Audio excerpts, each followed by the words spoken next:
Welcome back, guys, to another episode of the Fantasy Birds. We're heading into our draft season, just a couple months away to the kickoff of the NFL season, which means we're dangerously close to making our picks for our fantasy football teams coming into this year.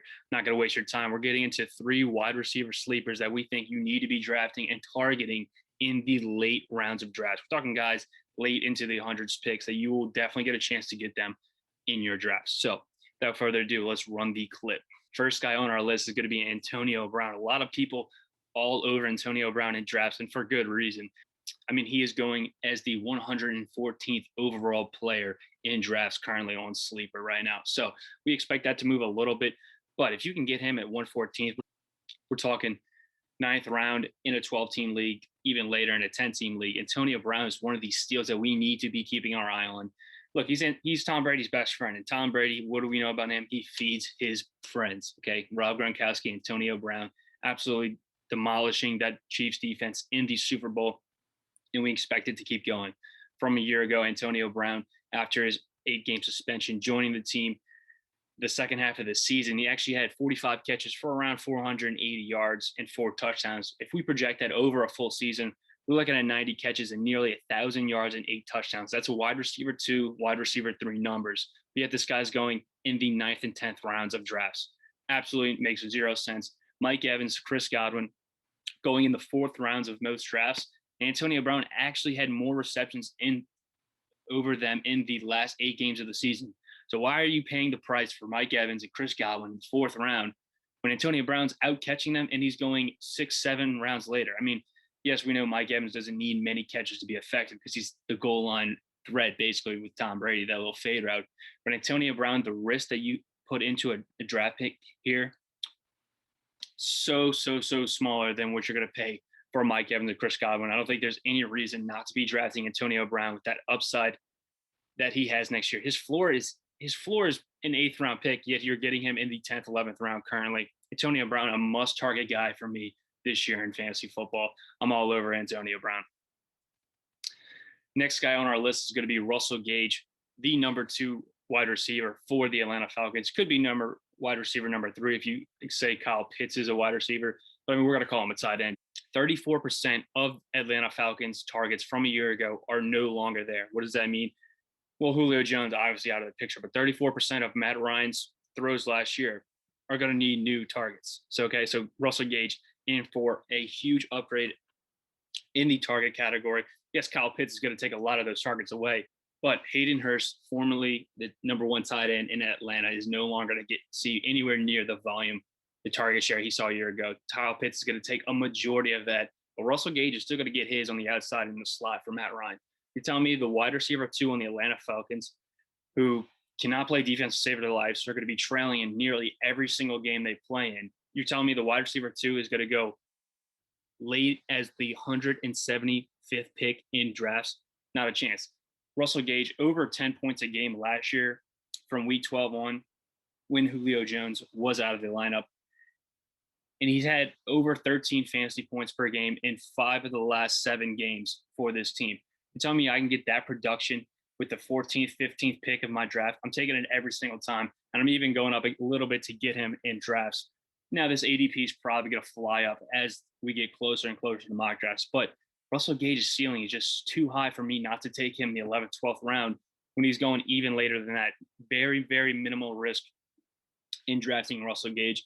The guys you're passing on in those late draft picks to select Russell Gage, pretty meaningless. I mean, you're talking about backup, like 3rd string running backs, quarterbacks that probably belong nowhere near on rosters, things like this nature. So Russell Gage, with those vacated targets and Julio Jones, with that wide receiver 2 upside, with that production that we saw a year ago with Julio Jones out of the lineup, Russell Gage is his home run pick at the backhand of drafts, and I'm taking him every single chance I get. He's one of my favorite sleepers. He's my favorite wide receiver sleeper going into this year in fantasy football. Draft Russell Gage every opportunity you get. Last guy I want to talk about is Michael Pittman Jr. for the Indianapolis Colts. Not Michael Porter Jr., MPJ, Michael Pittman Jr. Very, very lanky wide receiver for the Colts. Really took rookie year, had a pretty solid year. I mean, he actually outpaced T.Y. Hilton, Paris Campbell, unfortunately, went down with injury, Zach Pascal. And he was actually the leading wide receiver in receptions on a per game basis. Missed a couple games with injury, but on a per game basis, led the team in receptions. T.Y. Hilton, another year older, 31-year-old wide receiver. T.Y. Hilton, at this point, it's time to say thank you very much for your service. You've been a valuable asset in fantasy in the past, but last year was abysmal. This year, we expect to get even worse. Michael Pittman Jr., ready to take that sophomore step up for this Colts team. Paris Campbell coming back with that injury, but what do we know about injuries? Usually it takes a year to get back to form, so we're not worried about him. Pittman Jr., even his wide receiver targets actually elevated as the season went on. Even in that playoff game, that wild card game against the Buffalo Bills, we saw double-digit targets from Phillip Rivers to Pittman. Most important game of the year. They tried to get Pittman the ball in space, and he made it happen. He made it work, putting up yards after the catch, those yak yards, very valuable in fantasy. We love Pittman for the Colts. And Carson Wentz, the new addition at quarterback, likes to take a little bit more risk than Phillip Rivers. Rivers a little more underneath, running back, kind of dump off action. Carson Wentz with a great offensive line, with Frank Reich as his coordinator, his head coach, back in Philadelphia as his offensive coordinator. You've heard it all before. That MVP season before he tore his ACL. Carson Wentz likes to throw the ball downfield as compared to a Phillip Rivers. This could lend itself favorably to Michael Pittman, who's going at the 106 position in drafts. So he's beyond the 100th overall pick. Pittman Jr., you're not wasting that much of a priority on this pick. A sophomore guy out of USC that we love picking up at the later ends of drafts if you can. That's the only guys we have listed here, but a couple other guys I want to talk about. Jerry Jeudy for the Denver Broncos. Look, he had a very big drop problem his rookie season, but if you put it in the big picture, had the same amount of drops as CeeDee Lamb. No one's worried about CeeDee Lamb. Actually, everyone's all over CeeDee Lamb as a breakout candidate, and me as well. I mean, CeeDee Lamb in that offense is going to be dynamic, but the Denver Broncos quarterback completion percentage dead last in the NFL from a year ago. Drew Lock is not it. Denver Broncos haven't had a quarterback since Peyton Manning limped into the playoffs and into the Super Bowl championship.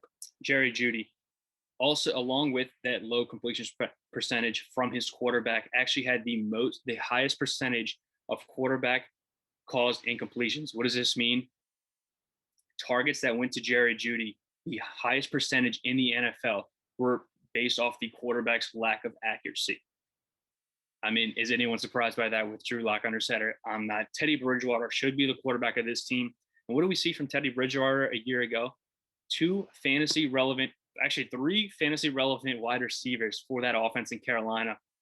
DJ Moore, Curtis Samuel, and Robbie Anderson. So he has the ability to feed many mouths and have them fantasy relevant.